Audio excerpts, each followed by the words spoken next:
Yep. Basically a micro niche internet celebrity. You are probably the most, well, here's the thing, because people know the site. I know. Really I take great pains to right? not post a black and white picture of myself like it's the back of my fucking novel. Yeah. With the fucking hand on the chin pose and everything. Because I have a very normie life where, like, I don't know, it would just fuck up a lot of shit for me to be out of the broom closet right now. In the first aeon, I was the Great Spirit. In the second aeon, men knew me as the Horned God, Pangenitor, Panphage. In the third aeon, I was the Dark One, the Devil. In the fourth aeon, men knew me not, for I am the Hidden One. In the fifth aeon, I appeared before you as Baphomet, the god before all gods who shall endure to the end of the earth. In this new aeon, I appear to you as CMN.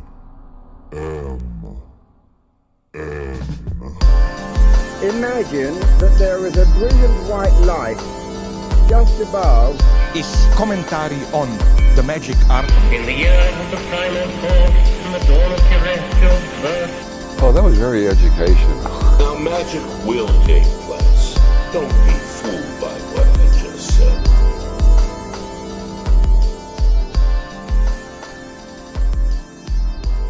Welcome everyone.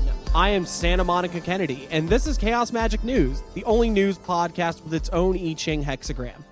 As always, I'm joined by my positively lovely co-host, Gern Blenstein. How you doing, Blenstein? Everything good? Yeah, I'm fine. I've had a day, but we'll get into that later, I guess. Oh, okay.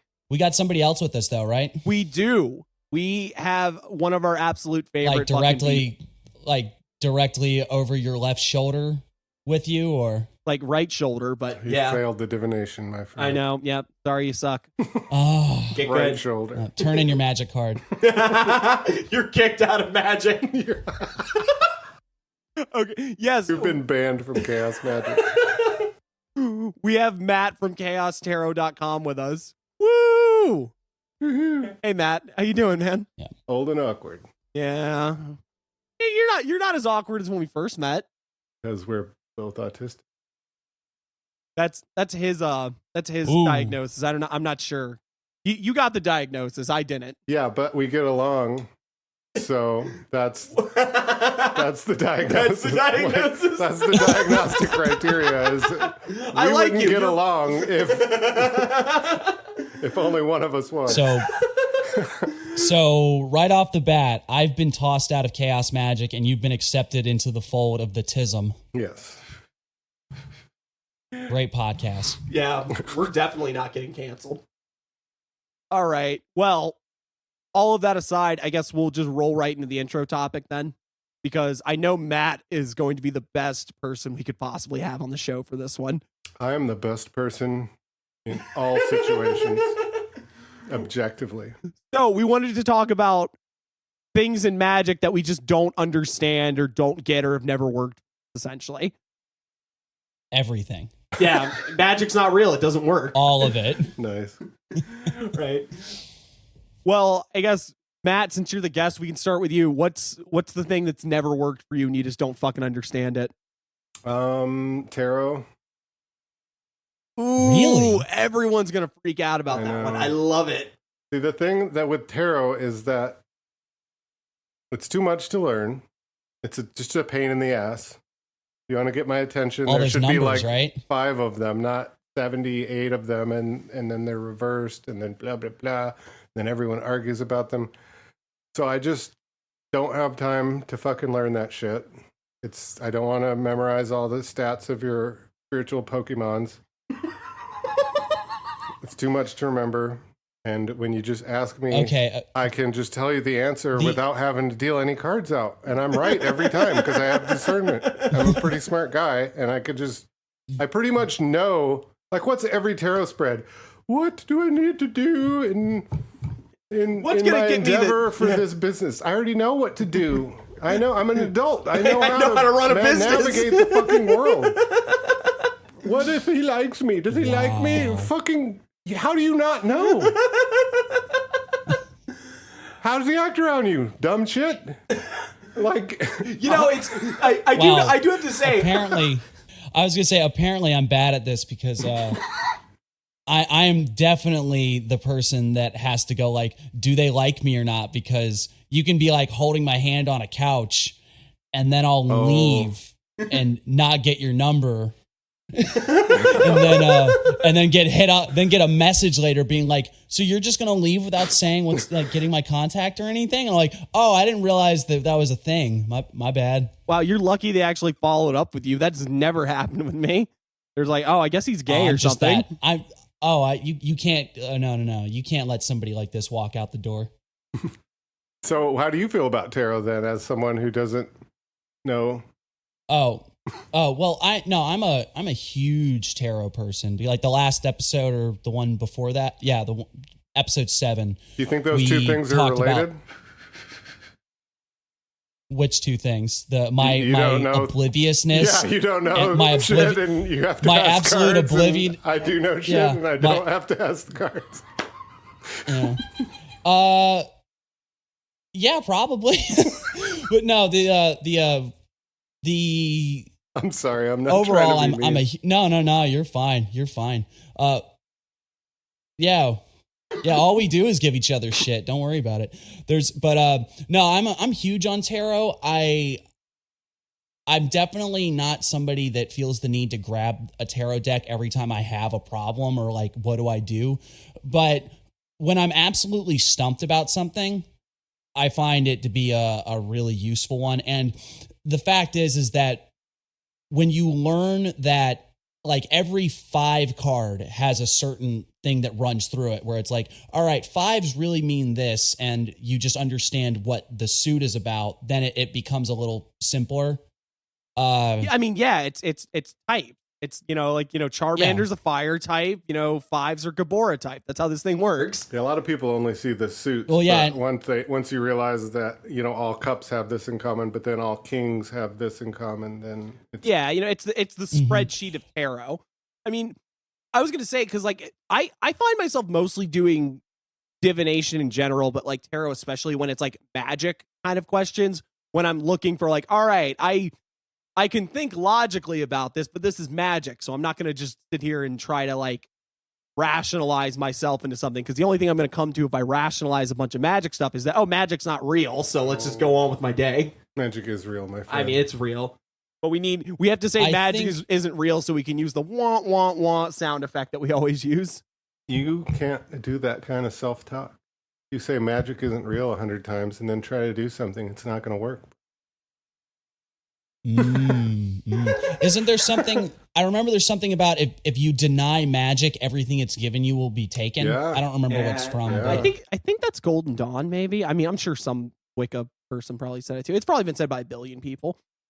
So Matt, you don't do any sort of divinatory stuff, or is it just tarot you don't give a shit about? I do even pull tarot sometimes, but I just go by the pictures because I don't want to learn. Which is like, burn on me. But I got enough shit going on in my life. I don't have time to be looking up the astrological correspondence for the tarot card. I'll go by the picture sometimes. I'll do bibliomancy. I'll do I Ching, because I wrote a thing that made it where I don't have to learn that either. I mean, hey, Chaos Magic is all about finding the shortcuts. So if the crib notes work, then the crib notes work. I'll do 40 servants because they're all obvious, which is what I love about that deck. You just look at the card and you immediately know what it stands for because it's obvious. You don't have to learn anything. The deck I mentioned a couple episodes ago, the Archaeo, is very similar, where it's 40. Again, it's 40 cards and it's different archetypes. So it's very much like, yeah, I know, hey, that thing's a demon. I have a pretty good idea what a demon is supposed to represent in this situation. All right, go. Yep. So what I'm learning from this, and for all the aspiring Oracle deck and tarot card makers out there, is you need about 40 cards. 78 is too many. Yes. Just make it simple. People don't have time to be looking up correspondences. Be one of those. If you want to have a bunch of correspondences in your deck, that's cool. Print them on the card like Lon Milo's deck. So it's like, I don't have to look this shit up. It's right there. Like, what's that symbol? I don't know. Tarot's pretty popular. Maybe I'm just the idiot. I mean, maybe 78 is fine. And you ended up on this podcast, so you're very much the idiot. But I have this problem too with divination that no matter whether it's tarot or anything else I'm doing, but I can't get out of my own head with like, I know it's just coming from my own subconscious. Like, I know it's not the cards. So why am I even putting this artificial thing in? Why don't I just say the answer? Yeah, like, I mean, if the cards aren't magic, the same it's reason, me. Yeah. Well, it's the same reason that it's the same reason that writing out your thoughts can be more useful than just sitting there thinking about it. When you have a tangible media that gives you something concrete that you can at least like, all right, I can start here. It can give you something. If you're just sitting there with everything in the abstract, then you can kind of lose it. That's kind of how I look at them, is like they're just idea cards, you know, to make you have ideas that you might not have had otherwise, but they're not necessarily. Yeah, no, that's actually great. Blenstein, I think you know about these. I don't know if you know about them, but Brian Eno, the producer, musician, he had a deck that was just filled with like ideas of like how to make music. And the whole idea was it was just a deck full of cards, and you would just pull one and it would give you a fucking idea for you to just try something and see what it did and how it helped with making this comp. Nope. And I kind of think that cowbell. More cowbell. Yeah, it's every card, just more cowbell. But no, yeah, I think that's a lot of how I look at tarot too. And it's a very similar kind of thing. It's like, it's not even necessarily like, okay, this is what's going to happen. But, you know, back on my big kick of like, this is how we make things intelligible. Like, here's a card I'm going to give you with something on it that's going to help you think about the situation that you're in or whatever's going on. And whether it's like, you know, this is how it's going to be. It's not like, we were talking about this earlier. It's like, like there's a certain class of people that they will pull a bad tarot card and become convinced that that's the bad thing. Like, oh, this is it. It's all done. It's like, oh, hey, should I start a business? 10 of Swords. Nope. Never starting a business ever, because it's all going to end badly. To bring it back to the tarot conversation we had last time, one more time, I like to do in the middle of a reading, if I'm doing a reading for somebody, I'll stop them and remind them. It's like, hey, these are all pretty cards on cardboard and they have no concrete bearing on your life. You should do whatever you want, you know? I like that. I just listened to that one on the way over, and that was good shit. Yeah. Yeah, I mean, if you get hung up, if you see the tower and then you freak out, I mean, you might never leave your fucking house again. Yeah. You got to always have in the back of your mind that you could be wrong, too, because, like, if you pull some card that's all fucked up, maybe you just shuffled wrong that time. You know, maybe that was the dud. Yeah, exactly. You know, it's like maybe tarot doesn't know what your idea of a good time is. Yeah. And back to the whole thing that the magic is in whatever's going on inside of you rather than the cards. I've done readings before where I was like, no, I can already tell I'm totally off of the mark here, so I'm not even going to bother finishing. So. That's good to know. Mostly because I hear what I didn't want to hear. All right. Well, I don't like this answer. I love that level of self-awareness, though, where you're like, "This is a whole. We need to just throw this reading in the garbage." Oh yeah. Well, I mean, and that's something that I feel like people put, you know, like think back to what I was talking about before. People put so much stock in tarot as being this big, amazing thing that's going to give you all the answers and shit. And like, even the most basic preliminary fucking books on tarot, like I think Crowley even has a thing where it's like, if you do this reading and you get like some shit wrong in the beginning, ask for confirmation to see if this is making sense. And the person says like, no, this is not making any fucking sense. Just give up and do it again maybe later, because obviously you don't have it right now. It's like, that's entirely possible that maybe you just don't know what the fuck's going on at the moment. Maybe you don't have the mojo right now. It's a, you know, That's good advice for anything too, really. People downplay the value of just quitting sometimes. Yeah. Like if I'm trying to solve a problem at work or something, just go take a walk. And then the answer kind of comes to you instead of sitting there and bashing your head against a brick wall. Just take a little break. Come back to it in a minute. Yeah. All right. I'm gonna hang up. I'll call you guys back in 20. I'm quitting. All right. What about you, Blendstein? what do you have? What do you have that doesn't make any fucking sense to you magically? Okay, I've got a couple, but one thing that came to me earlier today, I wanted to maybe talk about a little bit. So, I've always had a recurring problem with sigils. Not that I don't get sigils to work or that I don't understand how they work. I get the basic concept. But to me, I'm always hung up on the idea that a sigil is essentially a symbolic representation of intent, right? Yeah. But so is just about every magical act. Most ceremonial magic, anything where it's like trance work, even like Jungian active imagination, what are we still dealing with? We're just using symbolic representations that aren't actually the symbol is something that represents something rather than the symbol. So by that logic, you could use just about anything as a tarot, you could that's one. Like you could pull a tarot card and be like, all right, this is going to represent my intent, and I'm going to focus on that. So where is it in the sigil making process that something becomes enchanted with whatever your intent is? Or could I just grab something off of my shelf, decide this is the sigil for this is the symbol of the thing that I want to happen, and I'm just going to focus in on that, and then why am I smashing letters up together and making pretty pictures? Because the thing that got me thinking about it was the AI art thing.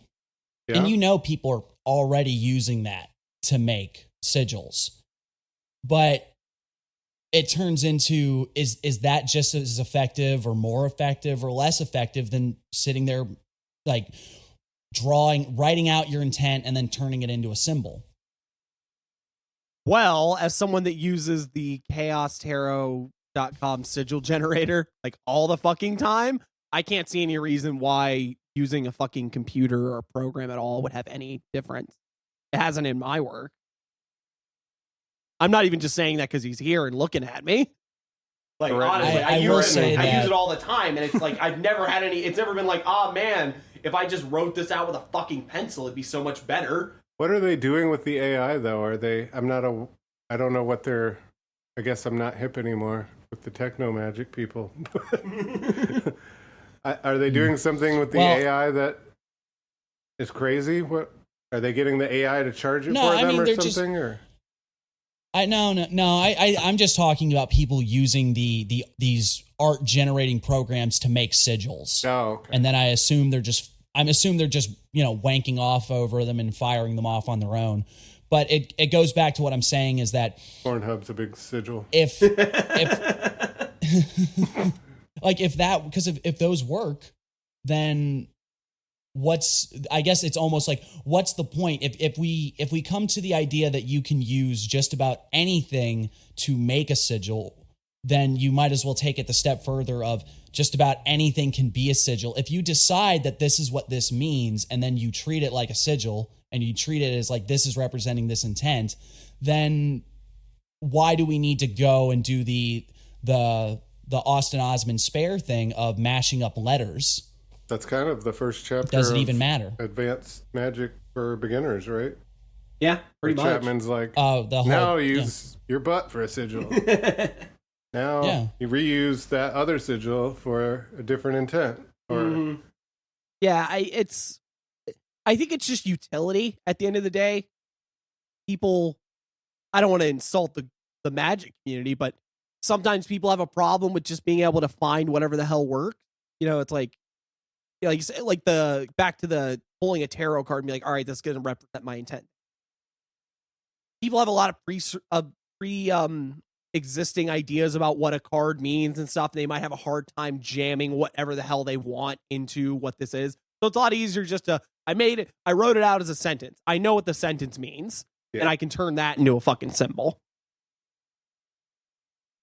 Okay. Yeah. Yeah. It could be a I'm shortcut with to that. like If- theater too. Like the theater aspect of magic that helps your belief is to have it be a cool sigil, because Right, if yeah. it was just anything, it wouldn't have the same vibe. Right, and you know, it's a process of making a sigil too, you know. Even using the freaking generator, I'm sitting there typing it out, like kind of crafting the sentence so it's and what I that want. was gonna get to something I was talking about, where it's like I've definitely used the sigil generator before, and it totally works. It's great. If you just need a sigil real quick and you want to just get one done, like, you know, perfect.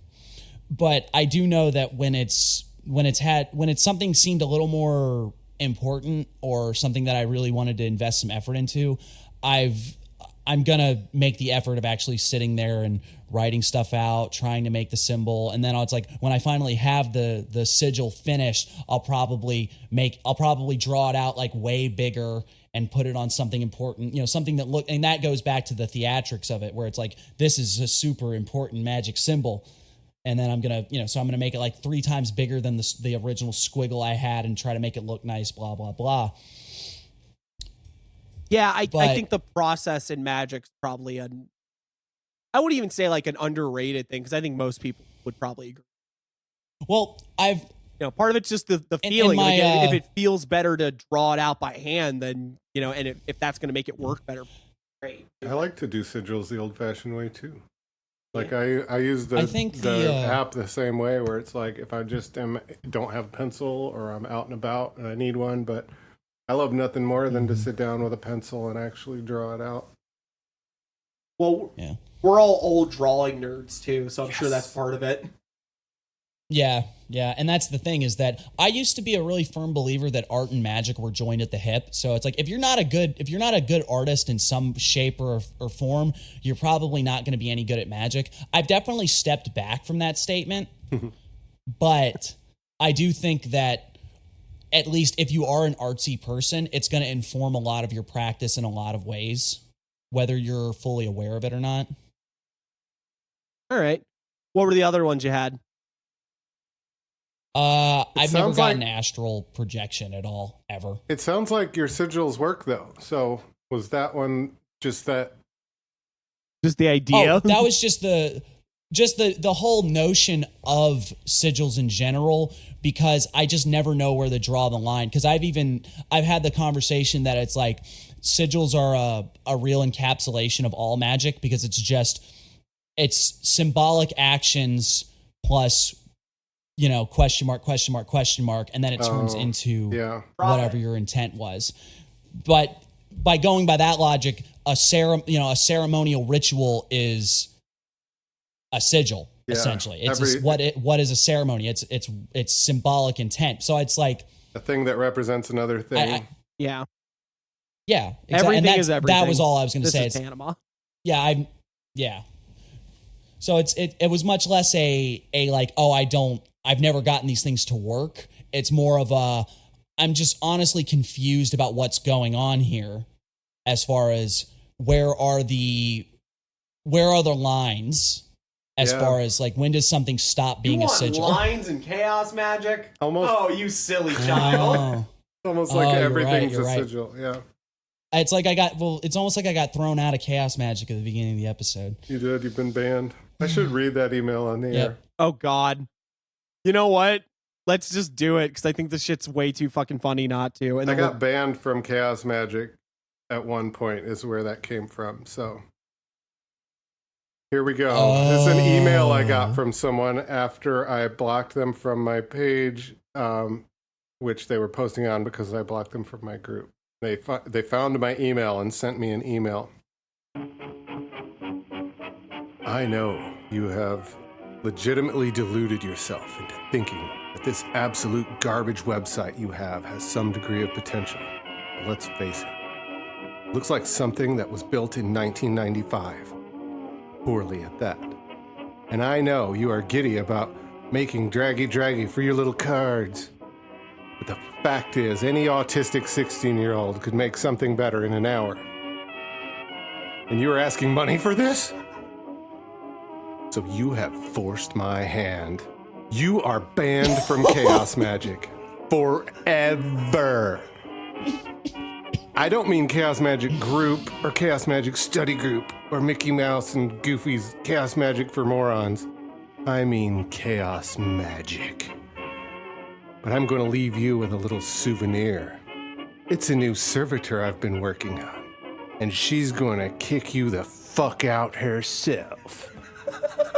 She's a Viking goddess, and she doesn't tolerate dunces. And I shit you not, it's just a picture of Greta Thunberg. Oh, that is and we wonder why no one takes any of this seriously. It's Oh, we're going to have to bleep that shit. And I responded just with my monthly earnings statement. And a bunch of times that he liked my content. Before I kicked him out, he was a big fan. Well, we have great experience with people telling us how great they think we are until we do something they don't like. Oh, yeah. We got plenty of that going And they on. send you a picture of Greta Thunberg, and it's all over. That's the part that gets me. Like, here's my out. servitor. It's Greta Thunberg. It's so stupid. That's a question. Yeah. All right, everything's a symbolic representation. What the fuck does Greta Thunberg represent? How dare I? How dare you? How dare you? Right. Oh, so real quick, back to what we were actually talking about. Sorry we for didn't the know we sidetrack. had to do that because the minute you showed me that earlier, I was like, oh, this is going on in the air. episode. So But- yeah, you've been banned now. Yeah, you've been banned from Chaos. Also, Mickey and Goofy's Chaos Magic for Dummies is going to be the name of the episode. That's just too that's good. perfect. Oh, You should use the Greta Thunberg I mean, thumbnail. I just. Oh yeah, please use that image. Well, it's cool. We're starting our own Chaos Magic with blackjack and hookers, I guess. You know what? Forget the blackjack. You know what? forget the Never mind. Chaos Screw the Magic. hooker. That's how my group started. Yeah, I forget got the kicked magic. out of another group, and I was like, I'll start my own group. Oh, jeez. With blackjack and hookers. But it goes back to what we're saying, that most occult interactions and most occult quote unquote news is just petty bickering and nonsense. Yes. So Slap fights. Well, I guess it's good we're covering this. slap fights. Yeah. Oh. Well, so though I was gonna say one thing that I've absolutely never gotten to work is like the whole astral projection thing, and I think it's because I'm Really? just way too hung up in imagination. You know, I would be very hard pressed to say that anything weird that went on inside my head that felt like an out of body experience or whatever isn't something that I triggered through, stuff to alter your consciousness and then just imagination, I suck at that one too. I don't have a problem with that because I very much am a William Blake type where I think the imagination has a quality of divinity to it, where just because something is imaginary, imaginary lines are what make borders. Imaginary currency is how we have economies. We deal with the imaginary on very, very concrete ways every day. So I've just never been convinced that I have a subtle body that I can shoot out like I'm Negative Man and then go, I'm in Toronto now, Yeah, I want it to work. It seems like the coolest idea, but I've never gotten it to work either. And I don't even know if I'm clear on, is it just an imagination exercise? Because that's how some people describe it. And then other people describe it as I can literally fucking come visit you and knock on your window and you'll see my floaty, ghosty form outside your, Yeah, I've had really mixed results with it. Listeners, please astral project into the Golganuza compound for CMN and just leave a note. I've gotten really mixed results with it because I spent a long time thinking that like astral projection was just sort of like, an imaginative that brought things. But I've had a handful of experiences, and I probably really do mean like a handful, like 5 or 6, where I saw some shit, got up, and like, because that was the one thing that made me really get into it. Is I started the idea of like, all right, I'm just gonna astral project through my house and see what's going on. And there were a handful of times where I saw some shit that was like, oh hey, my cat knocked over my fucking whatever. And I got up and my cat had knocked over my fucking shit. And I'm like, whoa. And there's lots of explanations I can come up with. You know, maybe I subconsciously had heard it and was like, okay, I can imagine the cat knocked that kind of shit over. You know, just things like that. You know, there's other explanations. But the long and short of it is I had an experience where I was sitting there astral projecting out into the things. And, you know, I saw the thing and I could, by the time I already knew in my head that it was that this had happened by the time I got up. So that's awesome. Yeah. You know, it's like, again, very few and far between because let's be honest, you want to astral project around your house, just get up and walk around your fucking house. You know, good practice though. Yeah. That's the smartest practice I've ever heard of because everyone wants to like, I'm going to go across the world to China. And like, right. Why How not are you go... going to confirm that shit? You're going to fucking text your buddy in China and be like, hey, is Xi Jinping still there? Yeah. Why not go somewhere you're very familiar with and is close by? That's how to do it. Yeah, honestly. Well, that's the Carlos Castaneda thing too, where it's like as far as the dream work stuff, where it's like, don't try to go somewhere random, go somewhere that you know in your dreams, because then you're gonna you're already gonna have a familiarity with it, and then two, you're gonna be able to go look at whatever you saw in your dream and then figure out if what you had had any bearing or not. Yeah, I mean, you know, so. Don't say we don't come up with anything good on this podcast. We just gave you a very basic and decent practice for once. Don't expect it. Go check on your cat. Yeah, go check on your cat. Astral project to your cat. You know, when you're at work, just astral project to your cat. Say, hey, stay out of there. Stay out of there. And you'll see if they stayed out of there. They have the greatest likelihood of being able to see your astral body, too, because cat superstition. Oh, yeah. That, you know what? That wasn't a planned one at all, but that's a curious thing. I've never understood why people think cats are spooky. Maybe just because I'm not a cat person. I own a cat. Stare at the wall. It's because they will stare at the wall randomly for hours on end, and people just come to the conclusion. It's like there's like a ghost there or something, right, Mittens? You know what? I have a funny experience with that because my cat was staring in the very corner of my apartment in the room that I'm at right now for like an hour and a half. And I was like, what the fuck is she looking at? And I finally got up and I stood on the back of my couch so I could look at the season. And there was very little tiny bug sitting there that I just wouldn't have seen. And I was like, you've been staring at a bug this whole time. They get all supernatural and they're like, they can sense things we can't sense. And it's like, yeah, we know that though, because they smell better and see better and hear better. Yeah, exactly. It's literally a bug you can't see. Yeah, that's it. That's all it was. It was a bug. All it ever is. Yeah. I mean, you know, it could be. It might be grandma. You never know. I'm not going to discount it. If you feel better thinking that your cat can see your grandma walking through your house, you know, power to you. It's not hurting anybody. You want to hear about some speciesist shit? Definitely. This is problematic. Why do we assume it's human ghosts cats see and not some cat ghosts? It could be their ancestors. Boom. Mic drop. Yeah, it's because nobody wants the... Yeah, no. Well, it's because no one cares about animal ghosts. You have whole religions dedicated to reminding you that it's like, no, little Timmy, your dog isn't going to go to heaven. He doesn't have a soul. That's why we can't find the Loch Ness Monster. It's a dinosaur ghost. Hot take. Hot take. Fucking love it. Oh, boy. All right. Somebody tell Gunther that, see if he can figure it out. He's at Loch Ness right now. The singer, Gunther? Oh, God, no. Oh, fuck. Have we ever... Because you're not up on Thelema. Have we ever explained to you... Do you know what Boleskine House is? That's that Aleister Crowley... yeah, it's on Loch Ness and shit. Yeah. So, a while back... The Jimmy Page Playhouse. The Jimmy Page Playhouse, yeah. A while back... because Jimmy Page bought it, and then some Yahoos bought it. Yeah, it got completely fucked. And it ended up selling for super. It was a doorway to hell. Yeah. Someone left the door open. No, it was actually because angry Christian extremists lit it on fire.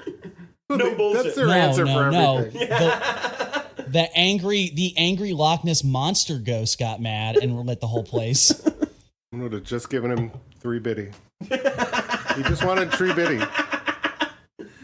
Oh God. Okay. So. The one that I wanted to throw out is the easy one, but it's good because it's got a bunch of little fucking bullshits that we can just all argue about. you guys are aware of the 7 Hermetic principles from the Kybalion? No. Sounds hard to read. Oh boy. You are going to love this one because you're going to get a whole lot of like, I agree with that one. And then like, that's stupid as shit.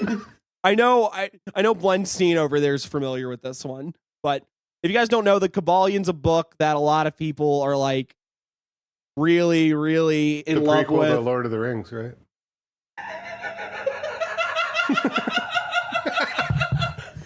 That's such a bad joke. I love it. Oh God. Okay. Last time Lau was on, you asked. You said you were into Thelema. Yeah. You were a Thelemite, and I asked like from Galaxy Quest. Yeah. Oh God, I forgot about that. I got dad jokes for days. That shit's so fucking. Oh God. All right. Okay.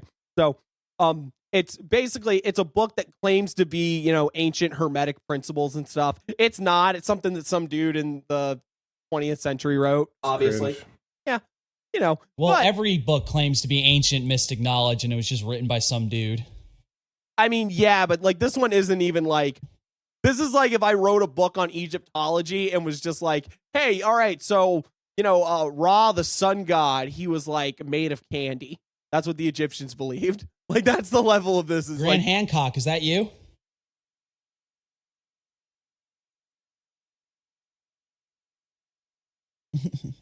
all right, but it has 7 Hermetic principles in it. And they're of interesting quality. So the first one is the principle of mentalism. All is mind, the universe is mental. Fair. Yeah, see, I knew you wouldn't agree. The You wouldn't argue universe- with that one. Oh, the universe is definitely mental. We're fucking insane, dude. We all know my arguments with this one, so I'm not going to make it. But the second one is the principle of correspondence. Well, hold on, real quick, because here's my problem with the whole mentalism thing. I will definitely concede the fact that everything we experience of the universe has to go through the brain, right? Because that's just how the nervous system works. Mm-hmm. But that's a bit like saying that. I'm trying to think of a good metaphor. That's like saying a story is made out of letters.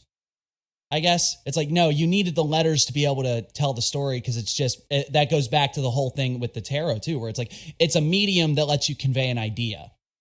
You can tell. You don't have to write down a story. I could sit here and tell you the plot of Lord of the Rings if I wanted to, but So you're conceding It's that not- it's like filtered through the brain, but you don't buy into like we're all in a dream No. or your thoughts affect no, the I don't. universe. Okay.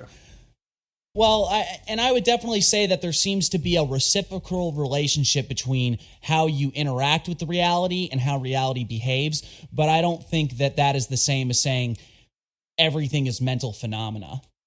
Well, just because we're throwing it out there, I always go back to that there is no mental and there is no physical. If you're separating them, you're already wrong. They're all the same thing. Yeah. God damn it, Descartes. Why are we the only animals that have all these issues and fetishes and shit then? Like I hate to tell you this, but I guarantee you there's some study somewhere where we've figured out how to make rats into fucking leather. I hate to tell you this, but I guarantee you. In fact, if there's not, I will fund it right now because, I mean, there's tons of like, there's lots of deviant behavior in animal sex. That's like it happens. It's just that I don't necessarily think that it corresponds so easily to the idea of separating. This is the material world where things are, and then this is the mental world Where there's material girls. You're really going with the Madonna joke. I love that song. Mm-hmm. I drew a Final Fantasy VII fan art where they were holding Yuffie and singing Materia Girl. Oh. It was beautiful. I love it. Please go to the next one. All right. So Please. the principle of correspondence, as above, so below, as below, so above. This principle embodies the truth that there's always a correspondence between the laws and phenomena of the various planes of being in life. I mean, from a certain point of view, you could. I mean, It's yeah. kind of like the mental one where it's like, do you mean literally or metaphorically? Because I can get on board with Yeah, maybe like, one and not the I other. can kind of get along. I think, but Because me saying that is sort of like saying that like cause and effect is the thing. Like, well, yeah, obviously. Because if it wasn't, then I would do stuff and then nothing would happen. Well, I've been doing that for That's years. magic, though. That's when you do stuff and nothing happens. All right. I've dedicated my life to doing something and just spinning my wheels and never getting anywhere, my good friend. How dare you? How dare you? Man. Oh god, I'm literally just gonna cut can't in the go Greta back and you can't Thunberg stay fucking still. how dare you every time anyone says it. All right. The third one is the principle of vibration. Nothing rests, everything moves, everything vibrates. That's pretty kinky. Yeah, that's what I'm talking about. I mean, that's a scientific fact, though, is that everything's in a constant state of motion. Even things that look like they're standing still, there's What about There you go. subatomically you stuff think is you're moving. spinning your wheels, but you're going, man. what about it all connects.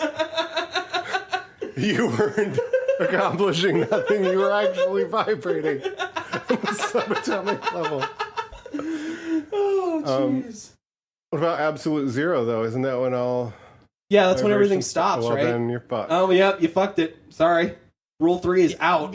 Sub-zero wins. Isn't there a thing that like if something actually hit it at like absolute zero, it'd create a chain effect that would just destroy everything? Yeah, that's Sub-Zero's fatality. Boom. Fatality. I just like the one where he rips the skull off of you, but that would be okay too, I guess.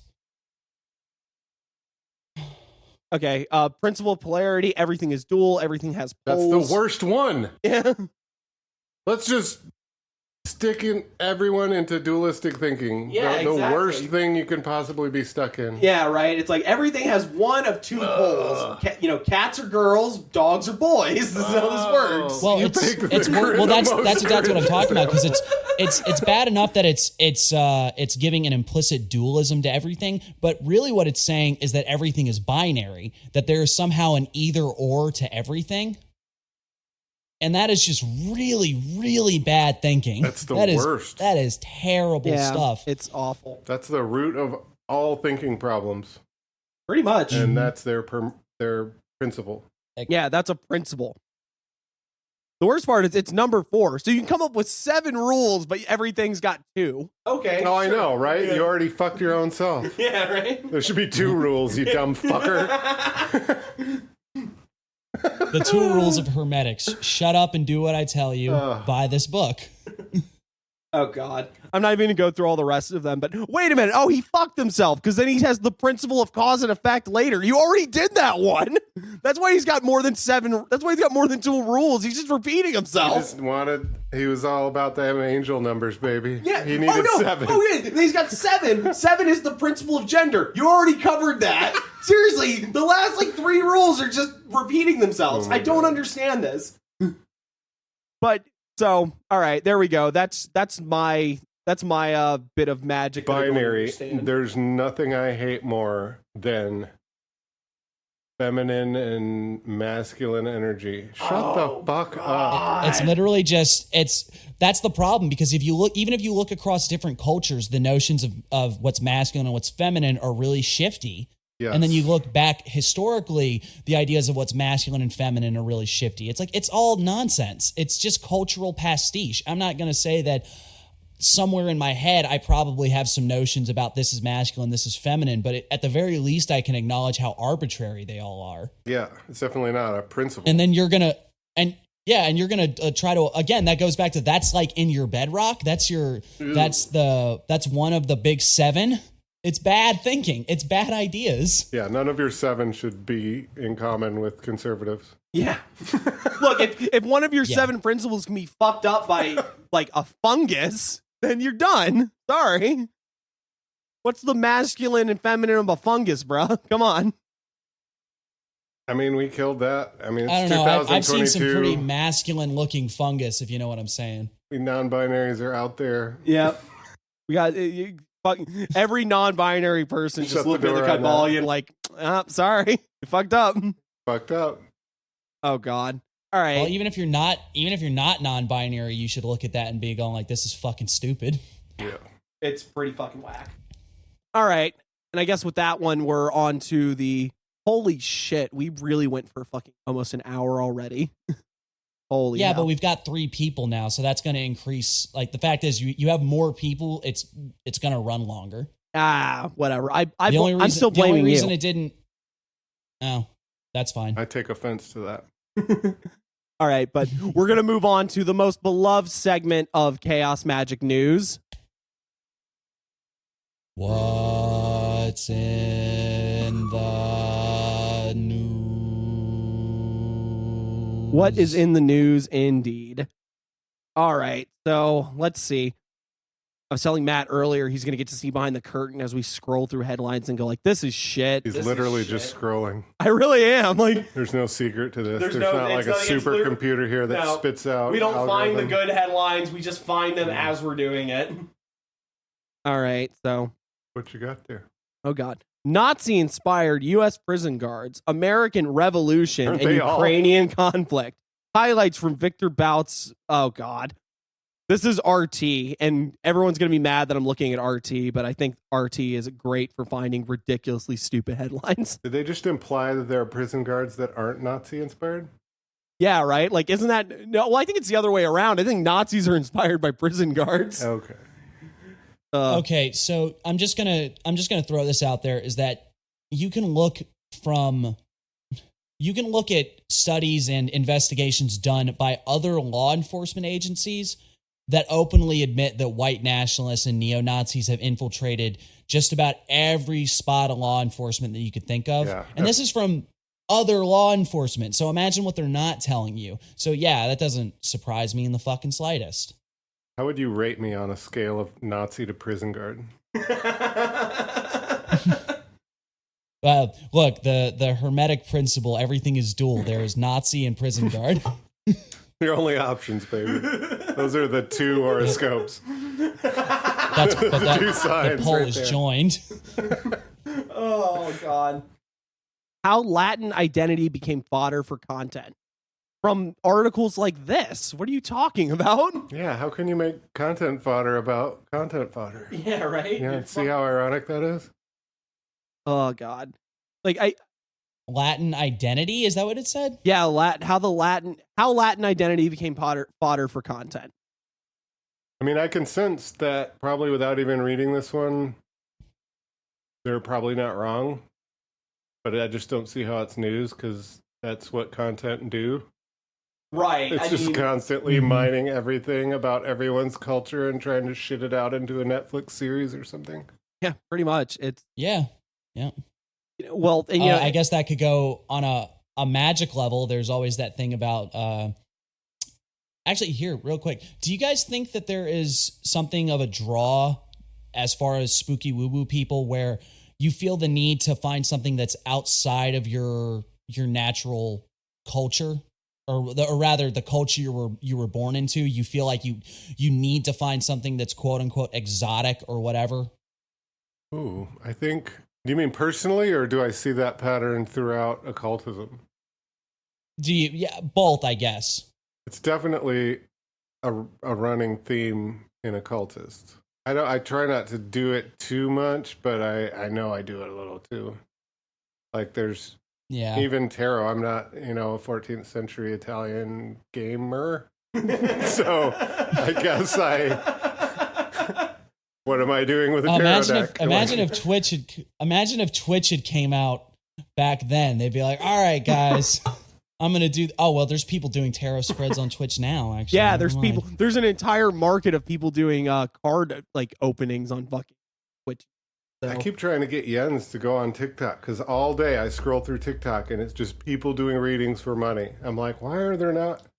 How is all my friends not on here, but all these fucking woo-woo new agey Wiccans and shit are on here making bank on TikTok? Yeah, come on. Like, Let's go, Chaos Magicians. Because they're smarter than you. Fuck. Getting fucked by Gen Z being smarter than us again. Speaking of which, the first Gen Z member of Congress was denied a DC apartment due to bad credit. That tracks. Yeah, right? That's everything I see in this makes sense.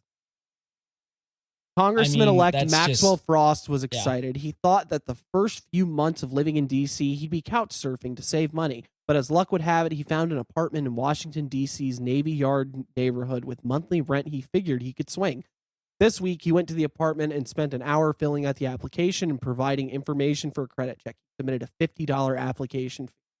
There was one thing he worried about, though. After a year and a half of campaigning and winning, which, having been born in 1997, made him Congress's first elected Gen Z lawmaker, Frost had gotten himself into debt, and as a result, he had a low credit. Despite his low credit, Frost said the apartment representative said he'd be fine.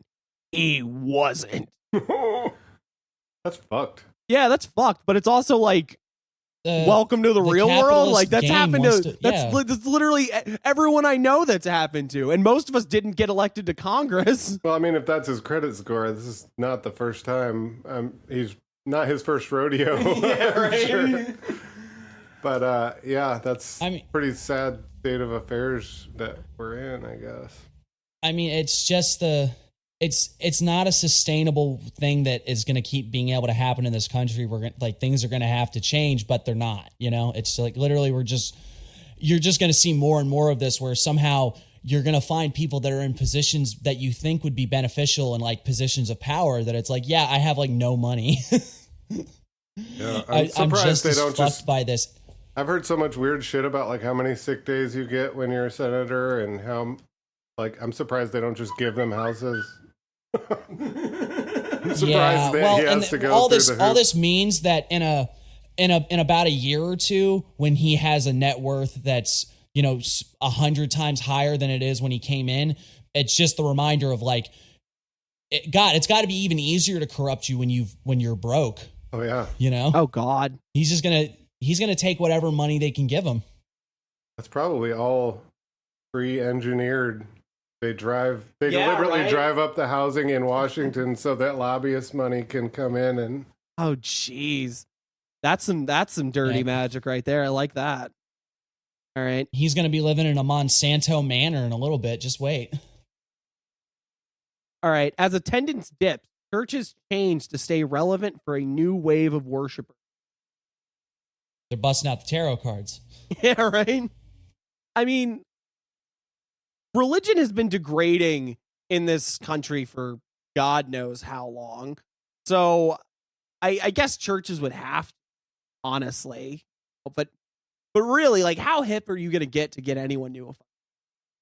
What are you going to do? They've been trying to do that. I mean, I don't know. I grew up in the South where we had youth groups, cool skateboard and pastor and shit. And it all didn't you work gotta then, do is right? sit and turn your chair backwards. Yeah, just turn the chair backwards. And the kids hey, are let's like, rap about God. He's cool. I just think that organized religion, or even not even greatly organized, just motherfuckers in a building, I feel like that's on the way out. It's just not something that is relevant to most people's lives. I know a lot, at least the people that are in my sort of wheelhouse, a lot of motherfuckers like get up early on a Sunday to go to a building. Nah, I don't like one. I either don't have time or I'm just no way inclined to do it. It's just not, it doesn't fit in with the culture of the working class. It doesn't fit in with anybody that's like going to school, anything like that. It's just not something important. And the other thing is that Christianity is now very strongly associated with a certain political ideology that is abhorrent. Yes. So, yeah, I mean, that's the easy answer. Despite what cool Mr. Jesus had to say about like giving your possessions away to the poor and healing the sick and, all that stuff, the people that are part of his fan club seem to want people to die in the streets. So it's very hard for anyone to get down with that. Well, you two are actually the ones I want to ask about this more than anything, because I think you both have a very different perspective on this, especially because Matt came into the occult later in life, but still not really during the occult revival that's been going on in kind of recent years. And you and I kind of got into magic at the tail end of the 2000s. So do you guys think that the occult revival we're having now is part of that? Like, like the decline of like organized religion and stuff. Are people reaching out to find like occult answers because of the decline of these kind of major religions, or is it sort of a separate phenomena, you think? It probably, I mean, I think everything plays into everything, so it probably plays into it a little bit, but I think more than that is the revival is because the shit's getting fucked really quick, and people tend to get religious when shit's going downhill fast, and Yep. there's just not an interest in the church, so people getting religious now equals being a witch or something, right, instead of getting going to woo-woo Sunday with it. school. Yeah. I think that one of the hallmarks of the occult revival periods is seeing dogmas break down. And who are the holders of dogmas? Religious orders, political orders, social institutions. So when you see dogma breaking down, where there are the tried and true answers that we all sort of accepted culturally start falling apart, naturally the weird fringe stuff is going to come up. And so I would say that the same reason that you're seeing increased political extremism in every direction is the same reason that you're seeing witches come out of the woodwork. Yeah, and I think both of your guys' answers really go together too, because it's people start looking for religion when they feel disempowered. People start getting overtly political when they start feeling disempowered. So it's a similar problem. I think a lot of people, and I think it's really different for people like us who don't have particularly hardcore spiritual aspects to our magic, because we're all chaos. We're all a lot more, I'm just doing this because I know it fucking worked. Like I don't think, I've never even asked you this, but Matt, I don't know if you have any particular like spiritual connection to what you do magically. I do, but it's very non-traditional. Mm-hmm. It's spiritual in not so much, I don't know, like remember that time I sent you a message in the middle of the night and I was like, oh my God, I just watched Groundhog Day and this is my new religion. Yeah, there we go. And then a deer approached me. Yeah, and I followed the deer into the woods. Right. And that's how I knew it was right. Like, so that's spiritual, but it's not like what you expect to see in the dictionary when you look up the word spiritual. Right, yeah. It's a far stretch away from fucking being a trad cat or something. Yeah. Or like I watch Everything Everywhere All at Once and I'm like, this is my new religion. Yeah. Well, it's before we started recording, you made a comment about there was somebody who was professing a chaos magic belief, but then was talking very specifically and objectively about what they thought the afterlife was. Yeah, poser. And I can tell you as a chaos magic person, I have no idea if there's an afterlife. I have no idea if there's even something that we could describe as a soul or the Hindu like Atman. Like I don't know if any of those things exist. I believe that the experience of those things can be very powerful and very real, but I don't know. This could all just be the weird foibles of like meaty gelatin with electricity running through it. I just go with what I deal with experientially. So I definitely have had like spiritual moments and there's a sort of spiritual aspect to what I do, but I don't have any fucking answers about it either is the problem. Right. Okay. Yeah. Oh boy. A month after his 2024 campaign, has his fame fizzled? Give me a wild guess you think they're talking about. Well, I can see her. Yeah, well, there you go. He got it spoiled. But you over there across the internet, who do you think this is about? Kanye, right? Close. Very close. Very close. Yeah, I mean... No, it's fucking Trump, right? Yeah. Yeah, I mean...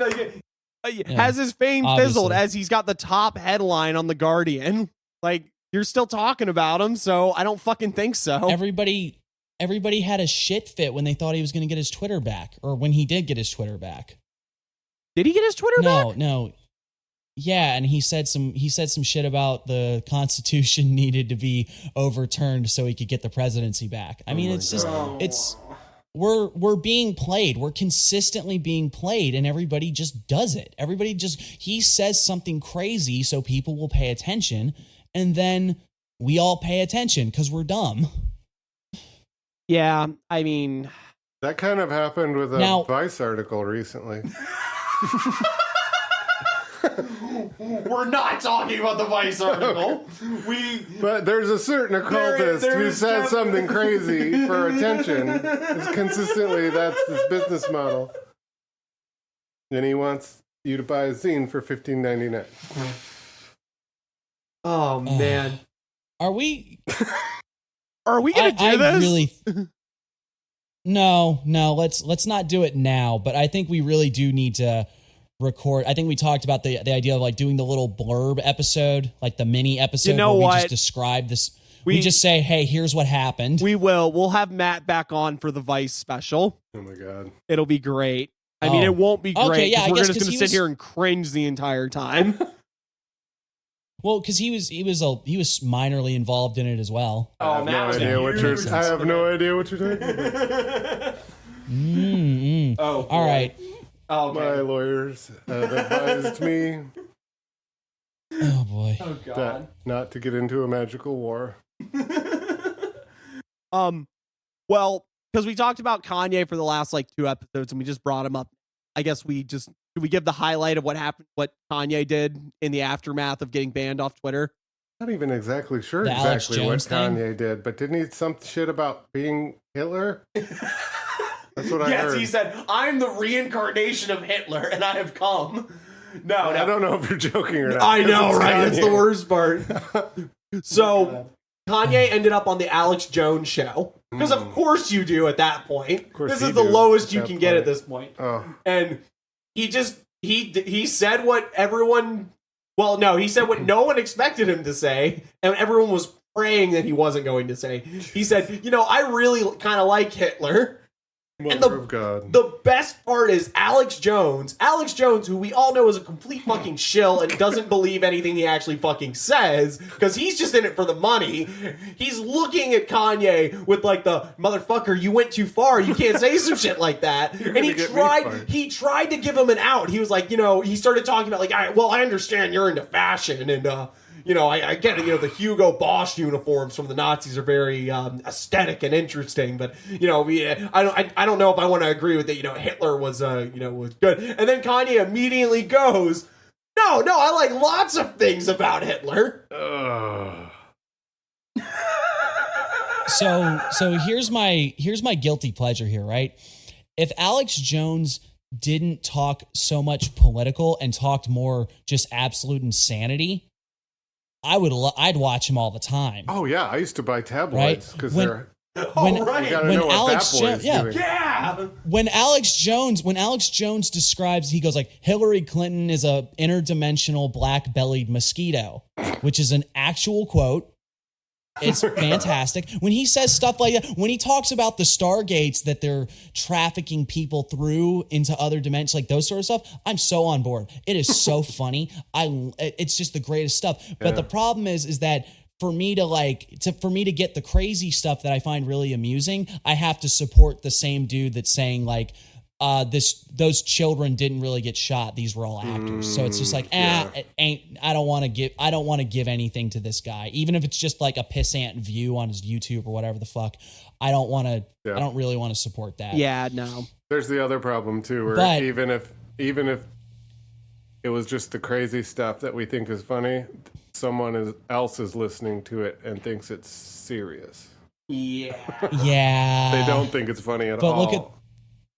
Yeah. They're loading up their and then you interdimensional mosquito swatter as we speak. Well, you got in some trouble with that recently too, right? Because you posted the meme with the screenshot of the Alex Jones at Bohemian Grove picture, right? Oh yes. Yeah.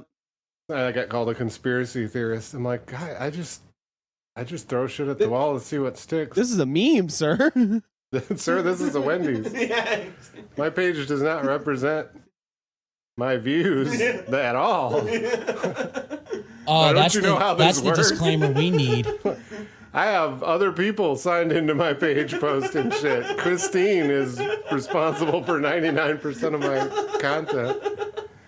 Like, oh boy. But that's yeah, I I posted that forgot. one. That's the disclaimer we need for all our memes too. Is like this page does not represent what we actually think. Yeah. That way when Especially if it someone has wants something to- that we posted on Twitter. That is definitely not our views. You know, I hate because that treads dangerously close to, like, I know there are people out there who say shitty things they do believe, and then the minute you call them on it, they're like, bro, it's just a meme. I'm just joking, bro. Why you got to be so Yeah, serious? So now it's like, fuck, do it's I always look a like balancing that? act. Do I look like that now to that guy? But I swear to God, I don't give a fuck about Bohemian Grove. Well, I mean, I think it's the line because usually when it's like, when we're doing it, it's stuff like making jokes about fucking calling people muggles or like, remember when we caught them all at Bohemian Grove doing shit and then we didn't do nothing about it? Then when they do it, it tends to be stuff like, oh, LOL, man, Hitler sure was great, wasn't he? Oh, yeah. Or like, oh man, the Holocaust didn't happen, LOL. No, it's just a meme, bro. It's just a meme. A joke. Where's your sense of humor? Yeah. All right, is that enough? Is that going to be Kanye's defense, you think? I don't even know. Bro, I know I was in person doing an interview, but that was a meme. That was a verbal meme. I saw on like Broken Clock posting or something where one of these conservative guys was like, it's just cruel to have Kanye on right now. He needs mental health help. He doesn't need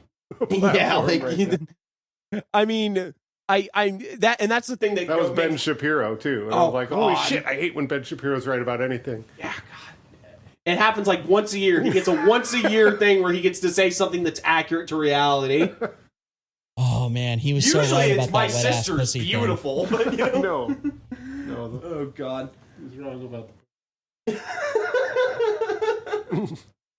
Oh God. We got any more headlines? Can or are I we gonna move on? Should I give you a parrot earpiece headline to end out on as a nice little... yeah, we definitely need Parrot steals the earpiece headline. Give it to me. All right. Popeye's location shuts down after DoorDash driver video shows cockroaches on the floor. No, shows cockroaches on food order. Cockroaches working 40 hours a week to get Popeye's orders out. Yeah, man. Like this is the working class you're talking about right now. Oh God, someone's gonna clip that and say that I just called the working class cockroaches. Excuse me, Gregor Samsa, you need to come do your shift at the Popeyes. Popeye's chicken is so good. I would just flick the cockroach off, and that's still my order. It's like, hey man, you only got so many of them chicken Look, sandwiches, dude. Did you get the spicy? The spicy kills the germs. It's fine. Done a lot more for a lot less. All right. Well, I think that's probably enough news for this one. So, well, we all know what season it is, right? What? Like the 11 herbs and spices season, or? Oh yeah. The Colonel's secret recipe. It's Christmas season, guys. Sacre bleu.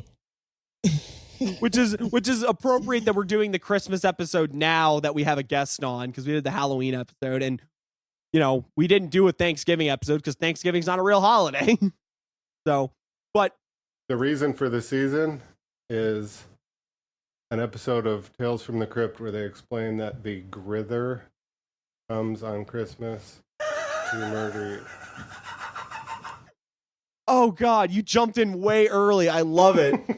So wait, do we want to start with the history of Christmas and like its pagan origins and such, or do we want to just go right into the wacky and wild world of Christmas traditions that you don't know about? I feel like, especially with this podcast, everybody knows that Christmas started with some weird pagan stuff, and a lot of the stuff that we do now is, reappropriated pagan imagery. And at the same time, who the hell cares? We've been celebrating Christmas for hundreds and hundreds of years at this point. Who cares if the tree is actually like, a Saturnalia thing or what the fuck ever? That would be Quakers, right? Or yeah, right. They care a lot. In fact, the Puritans were really big on that for a long time. They were like, "How dare you? How dare you?" I actually, my current job, there was a point where there was a guy who was a Jehovah's Witness, and he caused an altercation between a couple people because he referred to Christmas as paganry, and the other Christians got really mad about that. That's a good way to start a fight at work. I mean, I'm just Especially at my saying, job. you know, just like Christ, they hated him for he spoke the truth. Yeah, it was before, although it was also before I got there. So I'm not sure if he just said that's pagan shit or if he got like really heated about it. But anyway, You're worshiping a tree. Yep. All right, so the tree's real. all right, so I guess we're gonna go right into the weird Christmas holidays tradition stuff. So the Yule goat. You guys know about this one? Oh, yeah. Is that the thing that they try to burn every year? Yeah, it's Wicker Man for Christmas. Mm-hmm. Yule Do they goat. put, like, I've a never kid heard of inside the of it, Yule or- goat. That's horrifying. The Yule goat has been a Swedish Christmas symbol dating back to ancient pagan festivals, of course. However, in 1966, the tradition got a whole new life after someone came up with the idea of making a giant straw goat, now referred to as gavel goat. I apologize to all of our Swedish listeners. I did not say that right. According to the official website, the goat is more than 42 feet high, 23 feet wide, and weighs 3.6 tons. Oh, we're in Monster Manual territory. Yeah, right. Each year, the massive goat is constructed in the same spot. Fans can even watch a live stream and so on and so forth. And it doesn't say anything about lighting on fire, but I was under the impression that they straight up Wicker Man that shit. It's great. I never No, heard of no, the no. goat. What the whole point? No. Because the thing is that it's been an ongoing thing where vandals will do something to destroy the goat, namely lighting it on fire. Like, it gets destroyed nearly every year. Oh, that's fucking terrible and awesome at the same time. I kind of love that. Well, and I think, if I remember, like, people actually make the effort to try to hide it or protect it and stuff like that, and then people lose their fucking minds, apparently. Sweden just destroying really this needs a thing every Burning year. Man. That's what it is. They're like, no, we need Burning Man. We're going to have Burning so that's the thing, Goat. they're not, so they're not intentionally, it's the arsonist stuff is not an intentional part of the festivity. It's criminal behavior for the season. All right. But, we celebrate a guy breaking and entering into your home and leaving stuff. So, maybe crime is a little Christmassy. Sometimes he kisses your mom.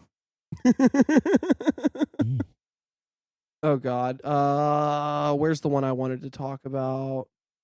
If I can find it. Where the hell is this thing? Santa?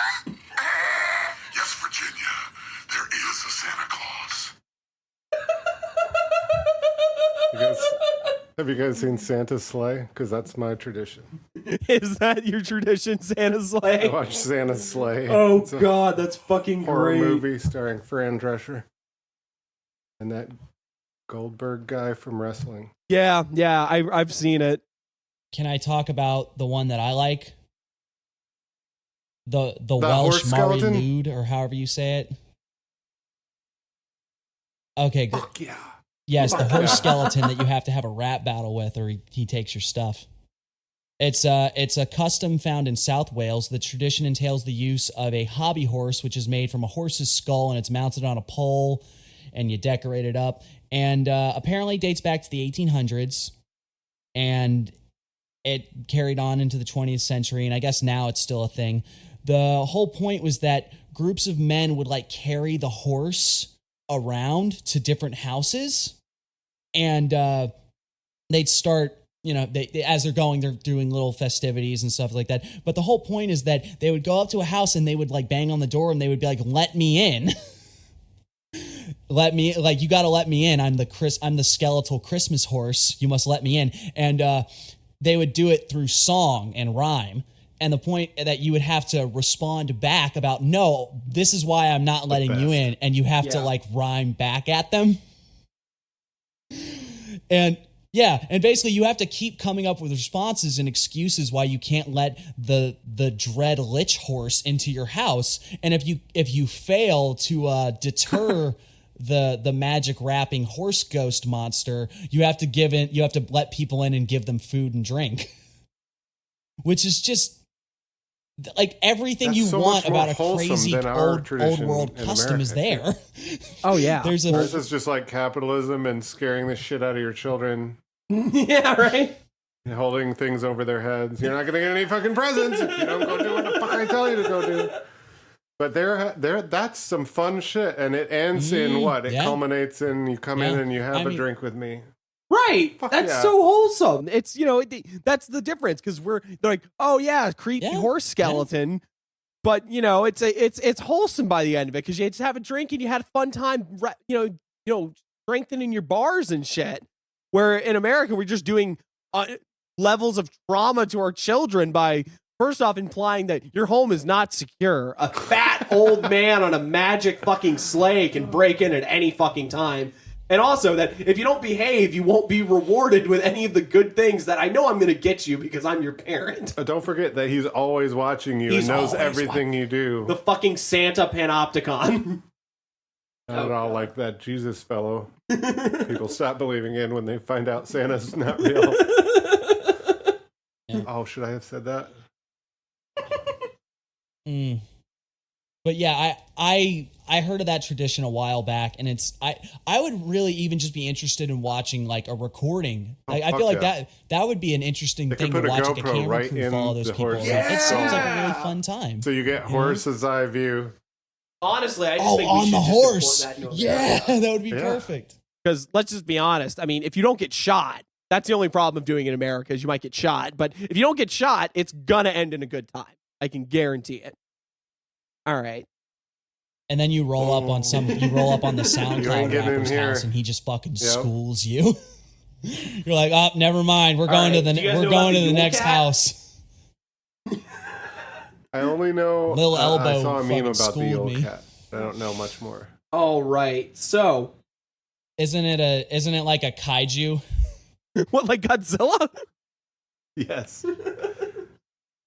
It's a huge giant cat. Yeah, isn't it supposed to be like a giant? It's like a giant cat roaming the wilderness. The story right? of apparently it's called the. It's gonna do. Oh God, man! I apologize to all of our Icelandic and Swedish listeners because I cannot say this. If you can't pronounce it, it's Yule cat. Bro, if you know you can't all pronounce right, it, okay, why fine. are you Yule even cat. gonna try? The story of the Yule cat likely dates back to the Dark Ages, though the oldest written accounts are from the 19th century. In any case, much like Krampus, the Yule cat has long been a Christmas time enforcer of good behavior. According to the Icelandic tradition, anyone who finishes their chores before Christmas would get new clothes as a reward. Meanwhile, lazy children who didn't get their work done would have to face the Yule cat. Fucking murdered. Literally, you don't do your chores, you don't get your new Christmas clothes, you're getting fucked. Your cat's gonna disembowel you. Just fucking eat your fucking skin. You're gonna be fucked. I love that idea. I mean, we're just talking about all the problems of traumatizing your children and stuff, but still, I love this idea. What do they imply as a Christmas chore exactly? Skeleton. Not nearly. This is a cat that fucking kills you. Yeah, it's a giant cat monster that is going to like just eat you because you were a bad kid. Yeah. You notice that in a weird way though, because we're joking about the holding it over your head where it's like Santa's not going to bring you anything. That is honestly a very benign punishment compared to Krampus, which is like, I think, doesn't Krampus just like beat you up and then whisk you away into like, run it. You're in child slavery after that. And then the Yule cat that is just going to kill you. I mean, I guess like getting coal is pretty. Have either of you gotten coal compared for to the Christmas rest before? Of this. No. What kind of shit parent? No. I'm just saying, like, did you imagine that? If you're a parent, if you're a parent and you're like, you actually got coal or something for your kid because they were like, what? Because they were bad. That just means you're a bad. If you have a bad kid, it's because you're not handling your kid right. Okay, let's see. Everyone knows Krampus. Obviously, we ran over that one. Do you guys know Frau Petrot? Or Chat? It's an Austrian and Bavarian thing. She's a witch who slits your bellies for being bad and then stuffs your corpse with straw. That's brutal. Like negative witch stereotypes again. God, that's true. Yeah. It's a negative witch stereotype. Think of all the weight I would lose if you stuffed me full of straw. Be like 20 pounds of bowels. Just dissed. And then some Swedish dude but then you'd be stuffed with straw and somebody would want to burn you. You guys know about Hans Trapp? From Die Hard?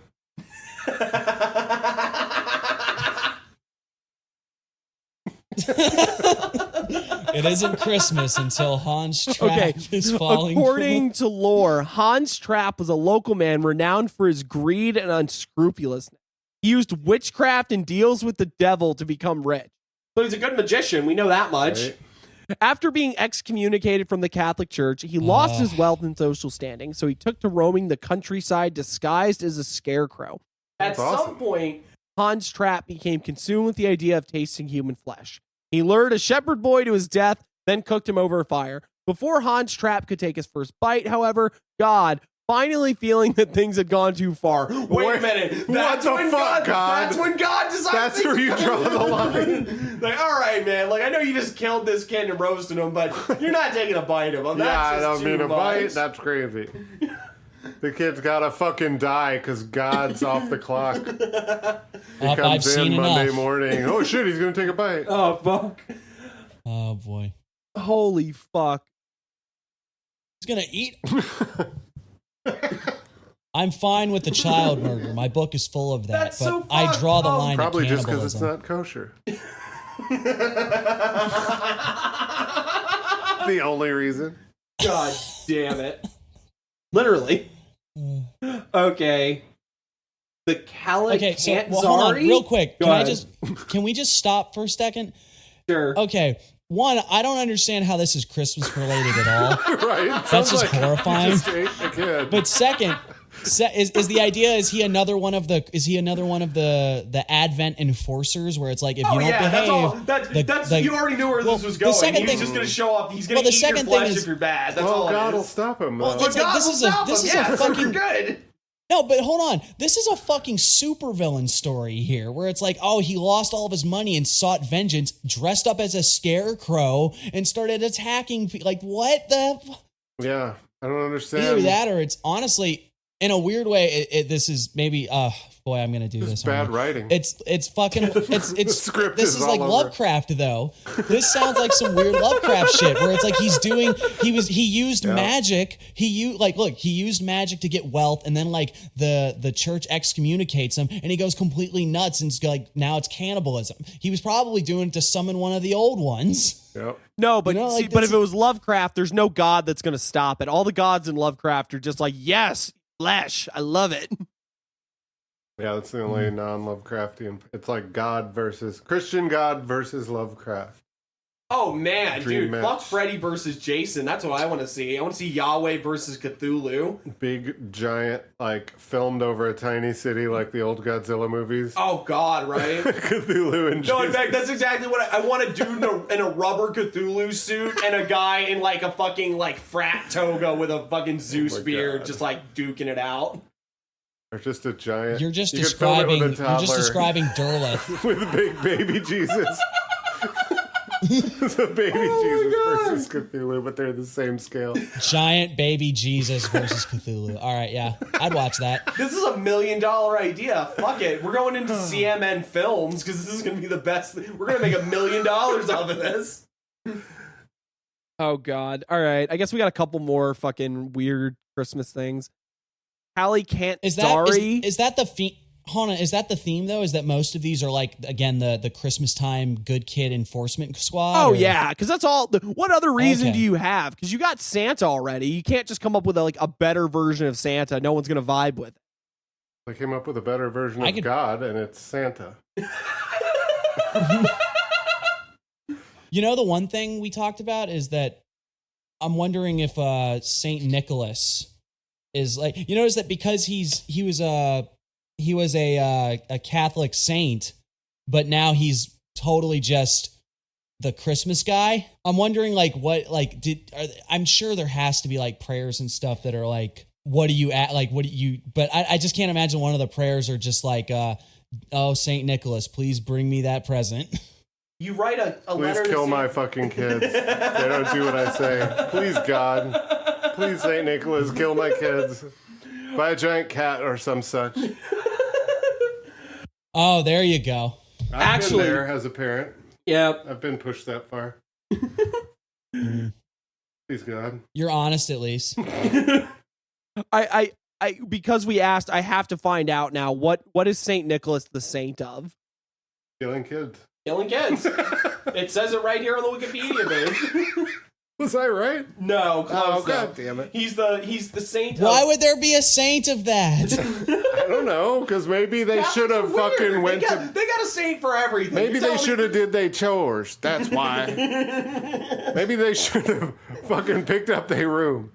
Look, they didn't get the Christmas clothes. They go into the cat. That's all we're talking about. That's it. We're done. Feed it to the You cat. had every chance. He's the saint Patronage of children, Murder. travelers, sailors, fishermen, merchants, broadcasters. Oh, okay. Hey! Saint Nick's our Yeah, dude, apparently. What the fuck? Hell yeah, just in time. But that's the thing. Were there fantastic. broadcasters when Saint Nick was alive? Can you be a saint of something that you have no idea how it even fucking works? No, there's a saint of the internet and internet workers because they just like retrofit. Well, the old version of what would be like the internet today. Oh, and then that's they shoehorn it in. That's So like when you got a Saint- boss what it that's like, probably I've been means in is the that- industry for 45 years, and you're like, yeah, back when we didn't even fucking pay people right. What the hell are you? You should not be doing this job. You are not qualified. So what it means is that Saint Nicholas probably like yelled at people in the streets, and that's kind of like what broadcasters do. So Holy shit. also the falsely accused, repentant thieves, brewers, pharmacists, archers, unmarried people, pawnbrokers. I don't know if I said that one already. And then it's like also just like Greece and Russia and Moscow. So it's like, I guess he just got the Russian Navy. Oh, that's the perfect one. The Russian Navy. Man, they need to be God. praying to Saint Nick right now, apparently. Ugh. Mm. Wow. Well, either you have any other weird Christmas traditions that you want to talk about? Elf on a Shelf can get fucked. Just want to go on record Yeah, and saying that. everybody seems to hate Elf on a Shelf. I can't think of anyone that really likes I don't get it. It's weird. I don't know why you want to do it. I don't know what kid would be comfortable. Like I'd be weirded out by that. Plus, it's just not the thing. You can't make up a new thing. The Right, tradition yeah. is Santa. Quit adding to it. Yeah, we've had enough. I hate that so much. I was going to say, you don't do Elf on a Shelf with your kids, do you? Fuck no. Thank I God. would feed them to the Yule cat before we did Elf Yeah. on a Shelf. All right, that's what we're getting here is that what America really needs is some sort of monstrous entity that is going to threaten your child's lives if they don't behave. Well, Called your parents. yeah, My parents, at least. I don't know about you. it's mad. Just say that the cops are going to just say like, Timmy, if you're not good, the cops are going to shoot you. Well, in the That's third our season monster. of Tales from the Dark Side, the episode Season of Belief, they introduce my favorite Christmas tradition, the Grither, The who Grither. comes and kills and eats The Grither. children if they're bad. Just And kills them. Just right off the well, he rope. reaches out. He's got hands as big as basketballs, and he reaches out and he grithers you. He Grithers you. And every time you say his name, just like Haster, he gets closer, and there's a chance he's going to appear. Oh. Yeah, it's this whole Grither, big thing. grither, grither. Every time you say that, his ears get bigger until he can fly to you. Oh, fuck. What? Well, it's great. He's going to you, not Anyway, us. no. in the episode Season of Belief, the parents make up this story on the fly, and their kids believe it so hard that the Grither comes and kills everyone. That's fucking Oh great. my So God. that's some That's some pop straight up culture There we go. magic right there. Oh, my that's friend. the pop. That man, we should have had that last week on the pop magic shit. Oh, that's great though. Wow. Man. Okay. Man, what they should have included was some sort of little safeguard of the myth of like, here's how you keep the Grither away. Oh, You know? they just got. You do it by behaving. What are you talking about? Well, we both know that isn't going to happen. That's not so, gonna happen. like, what?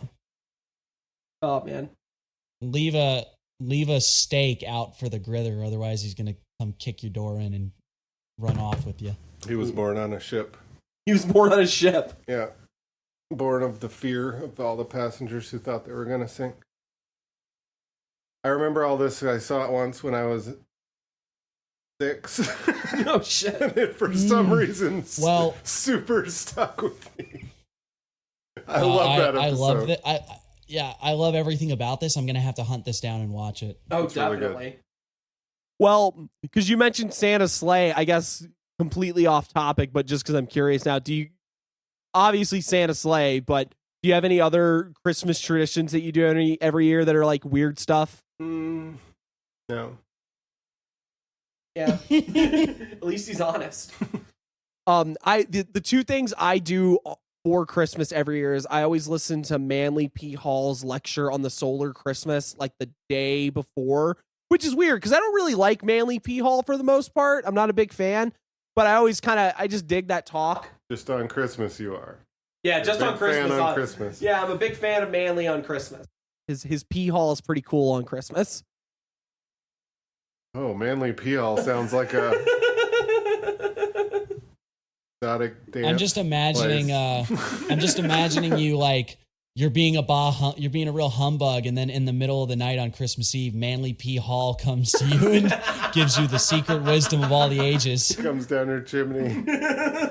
Yep. And the other thing I do, what day is it? Why, it's Christmas Day, sir. Then Manly P. Hall has done it all in one night. The other thing I do is a fairly new one, but I watched this movie called Christmas in June. Or no, it's called fucking like Summertime Elf or something. It's one of those movies that's got like a billion different names because it's a shitty movie that just got put out by shitty people. They think the name is the problem. Right, They keep yeah. trying new names. Yeah. So it is the worst movie you could ever possibly imagine for Christmas. I'm going to vaguely describe the plot. Santa contacts all the elves in the world. By the way, elves are just like, they look like teenagers and they just kind of walk around everywhere when they're not at the North Pole, just doing shit. And he contacts... So they're like, they blend in with our society kind of thing. Yeah, except they're really awkward and weird and they don't know what's going on because they don't understand that shit isn't the North Pole. Okay. Which is weird. You thought Elf on a Shelf was bad. They're Among Us, man. They're walking around, but they suck at blending in? Yeah. It's like Elf from Elf? Yes! With Will Ferrell? Like, legit. It's like that, but they're not quite as funny as Will Ferrell. They're more of just, like, awkward. Ooh, that's cold, because Will Ferrell's not funny. No, he's not. So if they're not as funny as Will Ferrell... So, Santa contacts all the elves and says, we have a massive problem. The UN has passed a new proclamation about disciplining your children. So all the children in the world can no longer be disciplined by their parents, and they're all ending up on the naughty list. Oh no. We need all the elves to come back to the North Pole as soon as possible. And we get to see this quote-unquote dystopian kind of world where children, we just have roving gangs of 8-year-olds that can't be fucking reasoned with because you're not allowed to spank your kids anymore. So that's the logical next step. Right, so they're just doing all this fucked up shit. And the UN said you can't discipline your kids, so everybody's children are now just like crazed hoodlums. Yeah, and so and they fix it by bringing back the Yule cat now. But the two elf characters meet the one good kid left in this little town. Fucking nerd. Exactly. Like fucking nerd. You can literally do whatever you want and you're just like, I'm gonna be a good Christian. Because just letting you know, that is what this message of this movie actually is that it's about the UN telling you can't discipline your kids, and it's about how you need to bring Jesus back. Ugh. So the story short of this is we go through this whole thing of this little girl in midsummer, by the way, trying to like do a nativity thing to get all the kids to behave. And obviously they don't give a fuck. And they end up tearing up a church over it and shit. And like the bad kid breaks his fucking leg. And then like the pastor of the church like finds him and is like, you broke your leg and the cross fell on you because you're being a little hoodlum. And just let you know, Jesus still loves you and forgives you, but you got to be sorry for it. And he has a change of heart and they do the nativity thing. And the elves are like, wow, we're still in this movie. And then Santa shows up and Santa is horrifying. He looks like he's melted with fucking like nuclear energy. He's like a dude in a bald cap with a beard, and it's just not looking right. And Santa says to the little girl, like, what do you want for Christmas? He's like, I want the 2 elves to be able to hang out with me forever. And he's like, well, maybe we can send him out on your birthday. But all right, I just want, and like, hey, we tried doing our elf magic and it didn't make the kids act good. And he's like, no, because Christmas magic cannot change the hearts of men. Only God can do that. Oh. And then Santa what the says, fuck is Christmas magic? Right. It's Christmas. It's all about God. It's literally got Christ in the name, dude. So then Santa gets up and says, all right, I got a meeting. And we just forget about the rest of the movie. And then Santa ends up in a fucking like boardroom with some random dude in a suit. And he's like, I'm the junior member from Arkansas. And they're like, what the fuck? And he's like, I remember back when I called for a meeting, everyone would show up. And he's like, well, no one cares anymore. And then Santa rants about how if the UN doesn't change its ways, everyone's going to end up on the naughty list forever and it will never be fixed. Without explaining why this matters. Yeah. Like, let me be on the naughty list. Yeah, Who like, cares? Well, who fucking cares? Also, the implication that there is a supernaturally powerful old man who lives at the North Pole and gives people gifts, like, and yet no one in government has any interest in figuring out what he wants. I mean, like, because if that really existed, we probably would have blighted him off of the map. We did. We killed Santa in like 75. Yeah, so the idea that like Santa would call a meeting and no one else would show up besides like one pissant congressman is just, you know, because they didn't believe. Now, granted, I shouldn't be looking. Yeah, I shouldn't be looking for logic in this movie, but because I've seen it and it is everything he's saying it is. Oh, I want to see it now. It's a wild ride. I'll send it to you. It is one of the most ridiculous things you could ever watch in your life. So that's my tradition. What about you, Blenstein? You got anything? You know, honestly, I wish I could say I had a good Christmas tradition, but I don't really have much. I just sort of I do have a thing where I tend to spend Christmas Eve like drinking and wrapping all the presents that I bought people, but I don't know if that's so much a tradition as just sort of an accepting my procrastination, where I just know that it's like, I'm not going to get done beforehand. I might as well just do it Christmas Eve because I'm going to be up anyway and I'm going to, you know, all that stuff. I got a question. Sure. Is it happy drinking or sad drinking? Oh no, it's a great time. Oh, okay. I get excited. I'm looking at what I got people, and it's awesome. like, oh yeah, hey, this is really nice. Well, and normally I'm around one or two other people, you know, where I'm telling like, hey, look over here while I wrap your gift. That way, okay, now I can go back to doing what I'm doing. You know? Yeah, I've been in the room Yeah, with them so while that this was is happening. They're like, all right, you got to go away for a minute. I got to wrap this. And I'm like, I've seen it already. Yeah, this one You've is been yours. drinking really hard. Oh, here's one. I don't know, because I know this is like a pretty common one with a lot of people. When you guys were kids, did you guys get to open like one gift on Christmas Eve? Actually, I thought it was normal what we did, but I found out later it was weird. We opened a shitload on Christmas Eve. Yeah, because it's the same. Yeah, it was like really? All the presents from humans were opened on Christmas Eve, and then Santa's presents were on Christmas. Oh. Wow, they're going real hard on making you believe that Santa's real with that one, because you're like, all right, here, you can have all your gifts that we got you, and maybe you'll have something in the morning. Yeah. I don't know why my family did that. Okay. I thought all families did that, and then the more people I talked to, they're like, no, your family is fucking weird, bro. That's kind of cute, though. I do kind of like that, honestly. Yeah, we got one present, and it was always like the shitty present. It was like, here you go, here's a taste. It's like, thanks. It's the battle with the I just had a coworker. I had a coworker tell me the story that he found out Santa wasn't real because his parents were having a fight, and then the mom let it slip of like, fuck it, let's just put all the gifts. It was something like, I'm gonna leave, I'll put all the gifts out later. And I was like, wait, what, you put out the presents? Does that mean? And then it was like, oh shit. See the galaxy brain on that little kid. He's like, there's no Santa.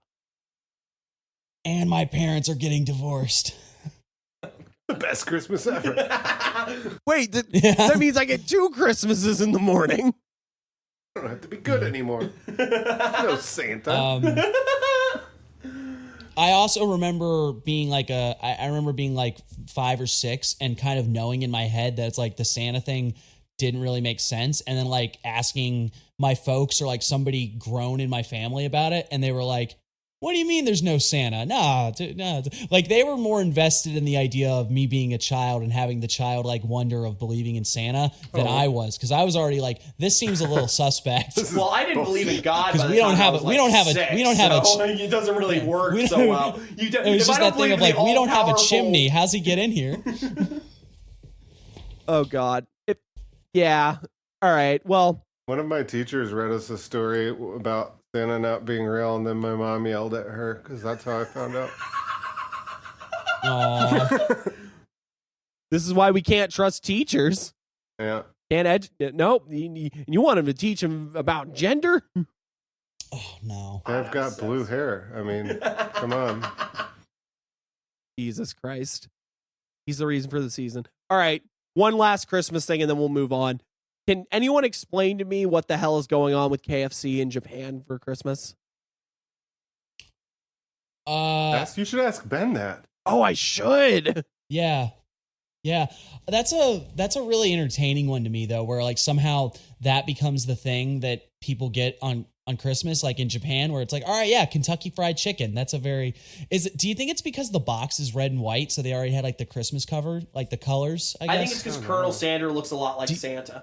I mean, I feel like they have a different relationship with fast food mascots, period, over there. Yeah. Because you see all these cosplays where it's like, oh, Dark Ronald versus evil Burger Kingu. As we would as never always, do that here. Well, it just seems like, as always, Japan definitely has more fun with their advertising and more fun with like their weird cultural nonsense than we do, which is a shame because that sounds entertaining. But also, here's another one. Do you guys have like a traditional Christmas dinner? Like when you think of like Christmas, like, no, this is the thing you're supposed to make. I know a lot of people say ham.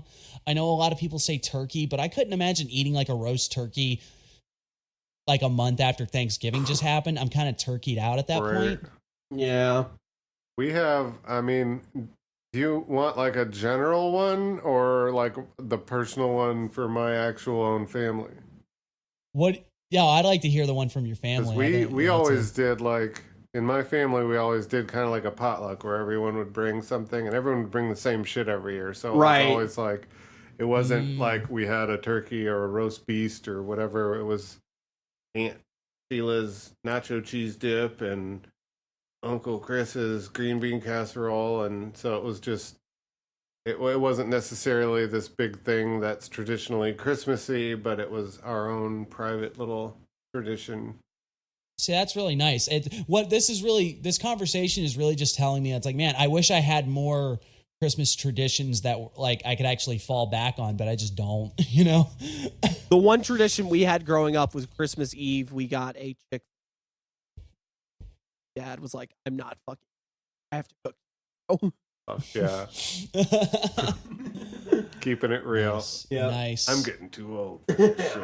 I'm too old for this shit. I'm getting too old for this shit. All right. Well, with that, I guess we go to the nice little palate cleanser of every episode. And we have another person here, so we get to ask them as well. So, Matt, how goes the work? Actually, I'm taking a little break. The work right now is self-care. Under fucking rated. Yeah. So I haven't been working on the app, which will kill me. Like literally, instead of sleep, I can code all night.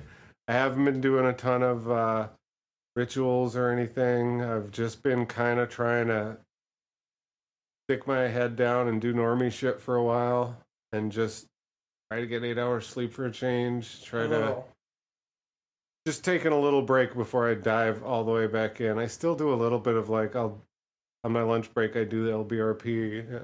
Who cares? I do a little meditation, but I don't do any like big giant workings lately. Been taking a little break. That's good stuff. I mean, you need that.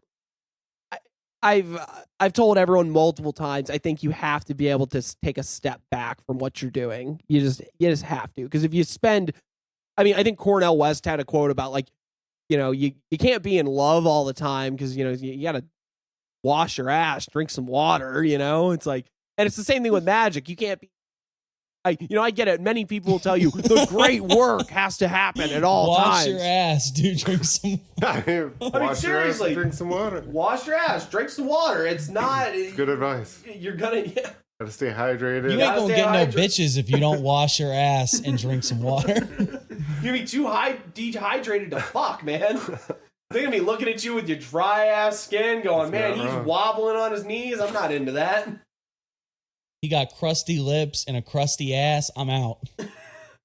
All right. Whenever I take a break like that too, I always come back stronger and like have some big epiphany when I come back, or something really works really well when I come back. It's like, yeah. I always think about the longest. Well, it's a bit like what you said. Sometimes you just got to stop, take a walk. Yeah. Yeah. Get the hell away from it. Oh yeah. Yeah. I like it. I like it. We got a nice little thread through this episode. I always think about the longest break I ever took from Magic was like a 6-month period where I just didn't do any fucking Magic at all. Mostly because I was recovering from doing like fucking Enochian magic in a desert and having like a huge fucking crazy fucking thing happen to me. And I was like, oh my God. And when I came back, all the magic shit I was doing was just like fucking my life up left and right. I want to hear more of that story. No, you guys aren't getting it. In the desert doing Enochian magic. We really need the episode where we talk about the times that, because you have your whole Enochian desert phenomena, and then I've got the time that I fucked around and played Cosmic Trigger games and got Cosmic Trigger prizes, and I almost went totally batshit crazy. Oh, so I feel like that would be a fun episode. The critical failure episode. Yeah, there we go. Fucking Nat 1 episode. All right. What about you, Blendstein? You got any? What you doing? How's the work going? Well, I can say one thing. I know last episode I mentioned that what I was doing to try to help my beloved get back on her feet wasn't really working. But the minute I said, it ain't really working, she started getting better. So that was cool. I don't, I'm not sure I give myself the win, but I am really happy that she's feeling a lot better. I will say I did one thing afterwards that like almost like I got off of the phone recording with you and I did something and I was like, oh, okay, hey, maybe that helped. I mean, at the same time, it's when somebody's ill, you're kind of doing everything. You're trying to do everything you physically can, making sure they've got medicine and you're making sure they eat, blah, blah, blah. But, the magic, it can't hurt, I guess. I think you do get the win on that. There you go. Right. Impartial third party giving you the win. Yeah, I had a validation. The way you described it sounded exactly like an experience I had where it was like I was doing this thing every day, and it's not working. And then when I stopped doing it, it worked. So I think it's that non-attachment thing where it's like you were stuck in the part where you're charging the sigil, but you never did the part where you let it go. And the minute you let it go, boom, it worked. Yeah. All right. Well, cool. All right. You know what? Sometimes you got to know when to stop. It's like blackjack. Yeah, you can't just keep doing the working. You got to stop doing the working and put it out of your mind. Let it go out into the universe and make it happen. Yeah. All right. Well, as far as everything else, I haven't really done much this week. It's this week has just been a sort of a drag on me. Well, but what about you? I want to hear how your fantastical 9th degree sexy stuff went. The look Matt gave me when you did that was just enough to like make me never want to talk about this again. I need vivid details. Describe it. Well, I will let you know that there's a particular bit that Crowley wrote in the 9th degree about initiating others into the 9th. And I think that was a tremendous success. I will say that much. As far as what results it's gotten me, I'm in the moment where I'm just waiting to see what happens. But I have every indication that this shit has been working really well, which is good because I need the win right now. I will again if Fantastic. I come back next week with a much sexier voice and a personality that isn't just talking shit all the time, then I guess it won. But we'll see where it goes from there. A Christmas miracle. Those are the things I like about you, though. Never mind. I have to undo my entire Same. working. Okay. Well, and with that, this has been Chaos Magic News, the only news podcast that has not been devoured by the Yule.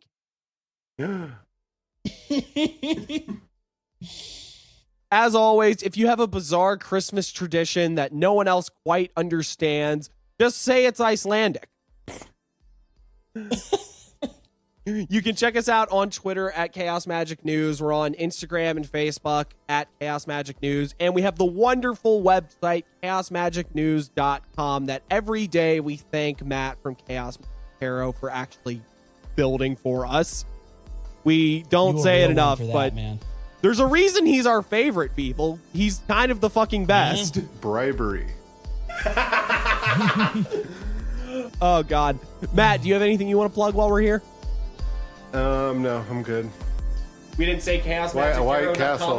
White Castle. Yeah, White Go to Castle. White Castle and buy a box of White Castles. They're delicious.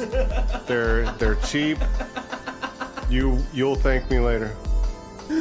Oh, man. All right. Well, and with that, we will see you all next time. Oh, wait. We didn't give anyone the last word. Who wants the last word? You know what? I don't have anything witty to say. White so Castle. I think White Castle. White Castle. Yeah, that sounds great. All right. And we will see you all next time. Bye-bye. Bye-bye.